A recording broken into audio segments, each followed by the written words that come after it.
At exactly 4:42 a.m., a rooster screamed loud enough to resurrect the dead. The sound sliced through the quiet province morning like a siren, vibrating through the bamboo walls of the small nipa hut, where a beautiful blonde Ukrainian woman named Katerina lay asleep. Her blue eyes snapped open, her heart thudding, her hair a wild golden halo on the woven pillow.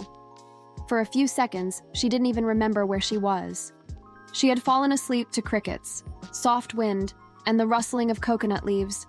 Now she was waking up to a rooster who clearly thought he was the president of the entire barangay. She groaned softly and sat up, pushing her hair back, blinking as the early sunlight bled into the window. She had arrived in the province only last night after her Filipino friend Lila invited her to stay with the family for a few days.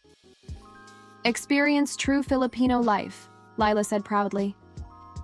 Katerina expected a simple breakfast, a peaceful morning, maybe some quiet nature. She did not expect war cries from poultry, but despite the shock, she smiled. Something about the chaos felt warm, alive, and strangely comforting.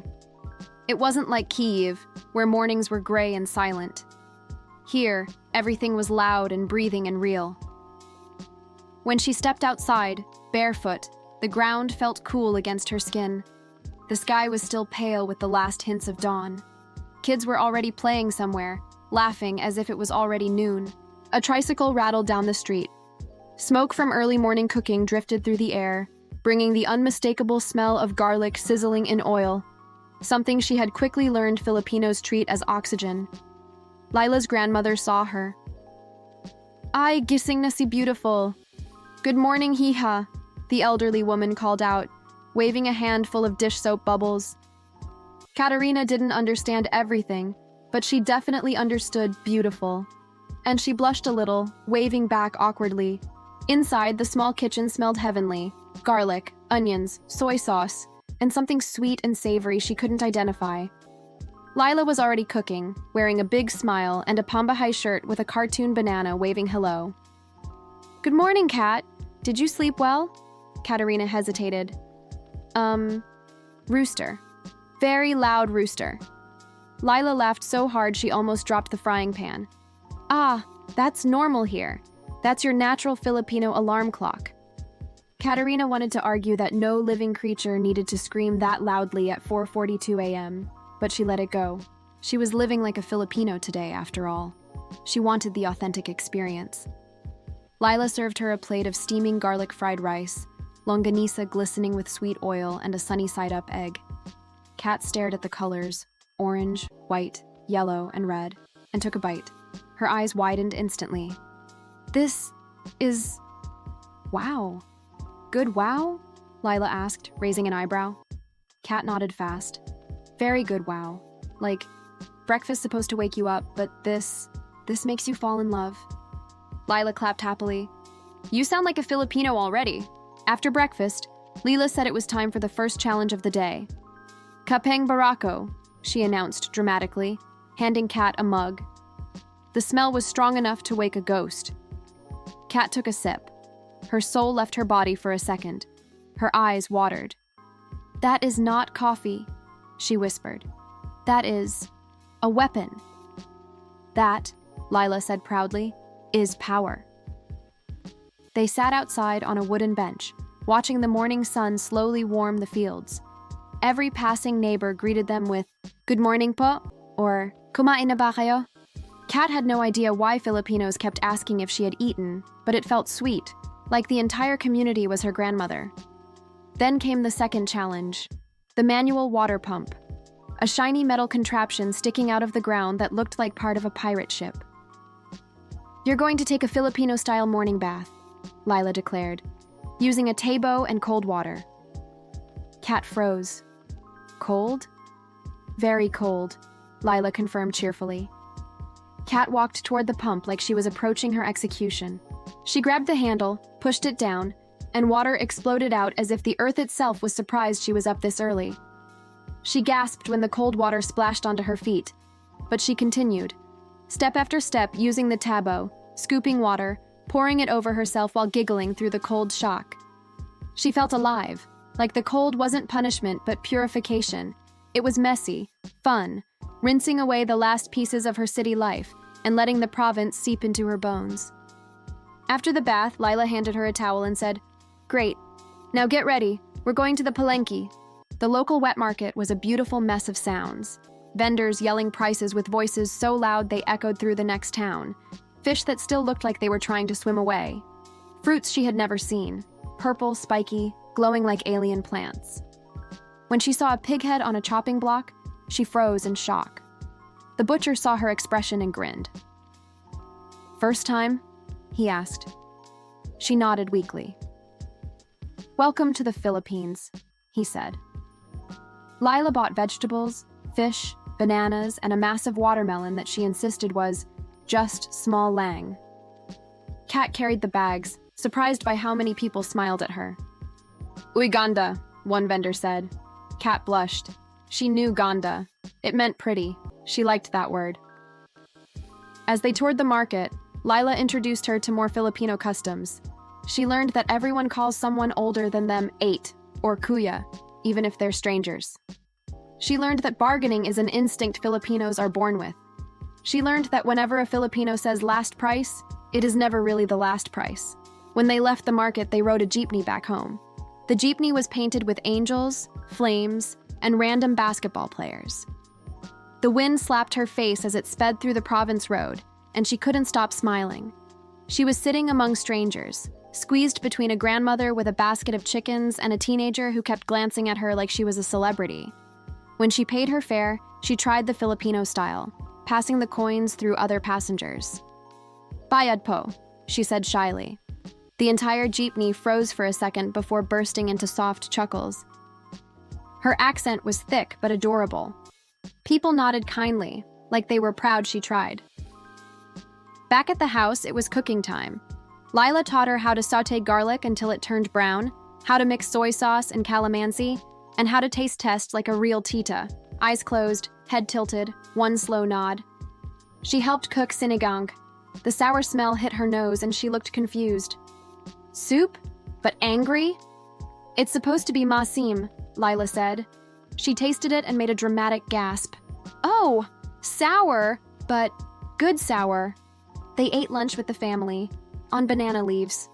Rice, fish, vegetables, soups, everything laid out like a feast. Kat used her hands for the first time. Her first attempt was clumsy, and rice stuck to her fingers, falling everywhere like snowflakes. Everyone laughed, not mocking, but encouraging. Finally, she managed to scoop rice into her mouth the right way, and everyone clapped proudly as if she had just graduated. In the afternoon, she joined the kids catching dragonflies, running barefoot, and laughing so hard her stomach hurt.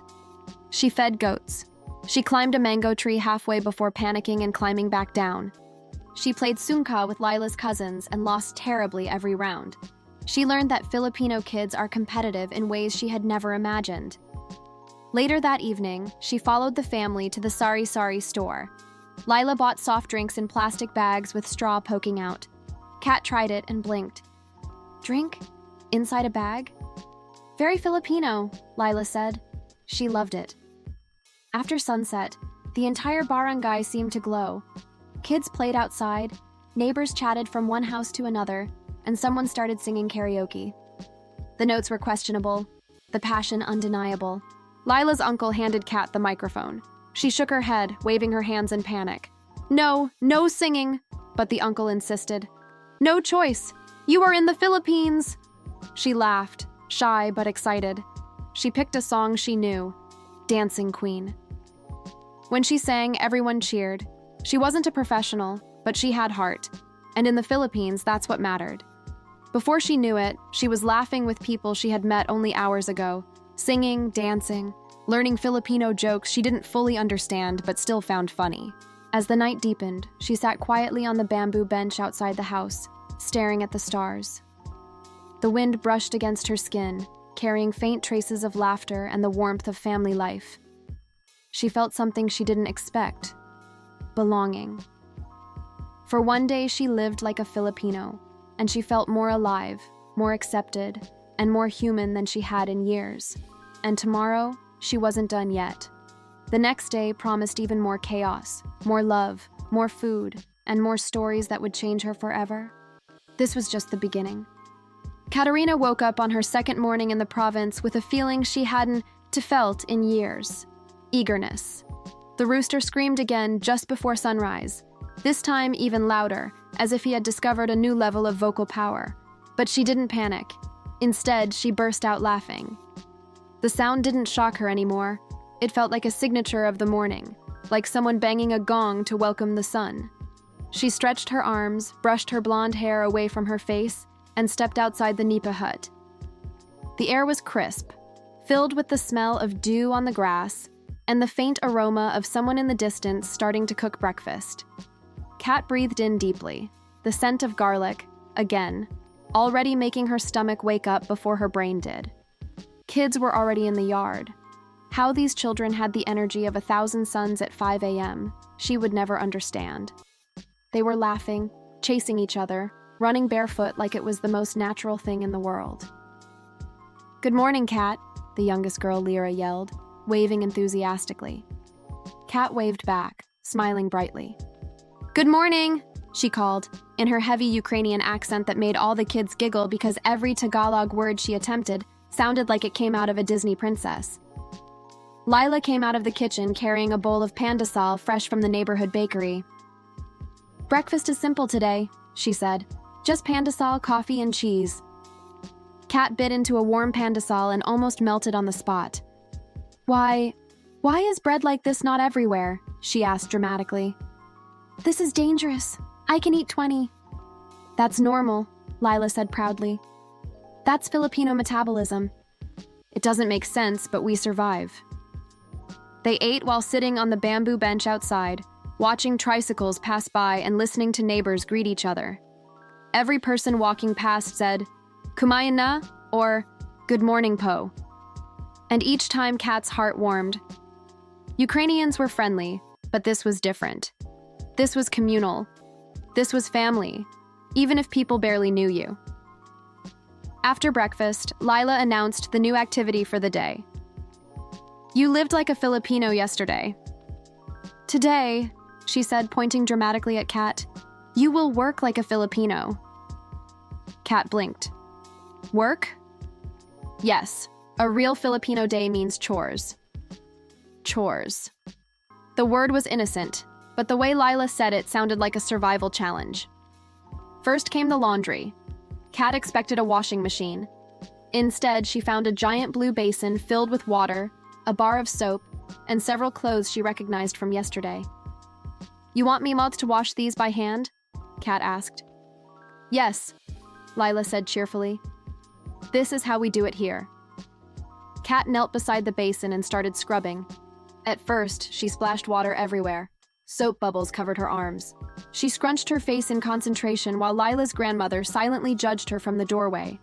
Every time Kat scrubbed too lightly, the grandmother made a clicking sound with her tongue. After 10 minutes, Kat found her rhythm. Her strokes got stronger, her form improved. The grandmother nodded slowly. "You're doing good, Hia," she finally said. Kat beamed. "Thank you, Po," she said, proud to use Po correctly. Next came hanging the clothes on the sampayan. Kat stood on tiptoe, clipping shirts and towels onto the line while the sun slowly warmed her skin. A light wind blew through her hair, and she felt an unexpected peace in the simplicity of it. The next task was washing plates. She stood at the outdoor sink, scrubbing plates with a song stuck in her head, the karaoke song she sang last night. She hummed quietly, then louder, then started dancing a little as she scrubbed. Lila caught her and laughed. "You look like a tita," she teased. Kat paused. "A tita?" "Yes. Every Filipino tita sings loudly while washing dishes. You have embraced the culture." Kat stood tall and proud. "I am becoming Filipino woman." "You're still missing one thing," Lila said seriously. "The ultimate Filipino challenge." "What is that?" "Cooking rice without a rice cooker." Kat froze. Lila handed her a pot, 2 cups, and a bag of rice grains. "Measure it, wash it, cook it on the stove. You get one chance." Kat held the pot like it was a bomb. She scooped the rice, washed it carefully until the water was clean, then measured the water level using what Lila called the magic finger method. You sure it works? Kat asked. Of course, Lila said. It's Filipino science. Kat cooked it over firewood. She crouched down, staring at the pot like she was negotiating a hostage situation. When the rice finally finished cooking, she opened the lid and gasped. It was fluffy, steamy, perfect. Success, she yelled triumphantly. Everyone clapped again. The grandmother gave her a thumbs up. Kat felt like she had earned a doctorate degree in rice mastery. By noon they prepared lunch, fried tilapia, sautéed vegetables, and the rice she cooked. They ate outside again, the afternoon breeze carrying the smell of the nearby coconut trees. Every dish tasted like comfort, like home, even though she was thousands of miles away from her own. After lunch, they walked to a nearby field where carabao grazed slowly. Kat's eyes widened. They are big, she whispered. They're gentle, Lila said. You want to ride? Ride? On that? Kat asked, pointing at the massive animal. Yes! The kids shouted. Ride! Before she could protest, they helped her mount the carabao. The animal moved so slowly, she felt like she was floating. The kids cheered. Someone took pictures. Kat held onto the rope gently, laughing nervously. I look like Ukrainian cowgirl, she said. You look like a local, Lila corrected. They walked through rice fields, past farmers who smiled warmly at her. Every person waved. Every person said, hello, or good afternoon, Po, and something inside her chest swelled with warmth she didn't expect. When they returned home, Lila had another surprise. We're going to the river. Kat's eyes sparkled. She had seen pictures of Filipino rivers, clear water, bamboo rafts, kids swimming. The river was more beautiful than she expected. The water shimmered under the sunlight. Families picnicked by the rocks. Children jumped from tree branches into the water, splashing each other. The laughter echoed across the valley. Kat dipped her toe into the water. Cold, she shrieked. That's good, Lila said, splashing her playfully. Soon, they were in the water, swimming and laughing. Kat felt the current swirl around her legs. She watched as Filipino families bonded, shared food, helped each other, and celebrated simple joys with contagious enthusiasm. One kid splashed her again. She pretended to drown dramatically, then popped back up with a laugh. Another kid climbed onto her shoulders. She carried him around, spinning playfully. She didn't know these children, but they trusted her. Because here, everyone felt like family. After swimming, they sat on the rocks eating banana Q. Kat bit into the caramelized sugar glaze and nearly fainted from happiness. This is evil but delicious, she said. That's Filipino food, Lila joked. Bad for diet, good for soul. They returned home just before sunset. The sky exploded in colors: orange, pink, purple, gold. Kat stared at it, mesmerized. Ukraine has beautiful sunsets, she said softly. But this is different. What's different? Lila asked. Everything, Kat whispered. The air, the sounds, the people, the warmth. She felt her voice tremble slightly. Filipinos, Kat said. They love loudly. They laugh loudly. They care loudly. In my country, people show love more quietly. Here, it is like the whole village hugs you even when they don't know you. Lila smiled. That's how it is. After dinner, the karaoke resumed. Kat was already comfortable, already part of the family. She didn't hesitate to grab the microphone this time. She chose a Tagalog song, Tala. Her Tagalog pronunciation was hilarious. She messed up half the lyrics. She invented some words by accident, but everyone cheered louder than ever before. They didn't care about the mistakes. They cared about her effort, her heart, her sincerity. When she finished singing, the grandmother wiped a tear and said, Ang galing mo, hija. Kat didn't know all the words, but she knew enough to feel the weight of the compliment. Later that night, she sat outside again on the bamboo bench. The wind was cool, and fireflies floated in the dark. She watched the silhouette of kids chasing each other under the moonlight. She listened to parents talking softly.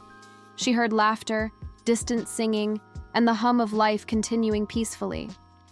She hugged herself gently, feeling her heart full. "I think," she whispered, "I needed this." She thought about her life back in Ukraine. Busy, stressful, always rushing, always worrying. Here, she learned to embrace the moment, to slow down, to laugh at herself, to find joy in small things. Simple breakfast, cold river, kids with endless energy, community that felt like family. She realized something else too. She wasn't just experiencing Filipino life. She was falling in love with it. Falling in love with the people, and falling in love with the version of herself that existed here. More open, more playful, more alive. Tomorrow would be her last full day in the province. She didn't want it to end. She wanted to memorize every detail, every sound, every smell, every feeling. She closed her eyes, letting the night embrace her. This day, this entire Filipino experience, had changed something inside her.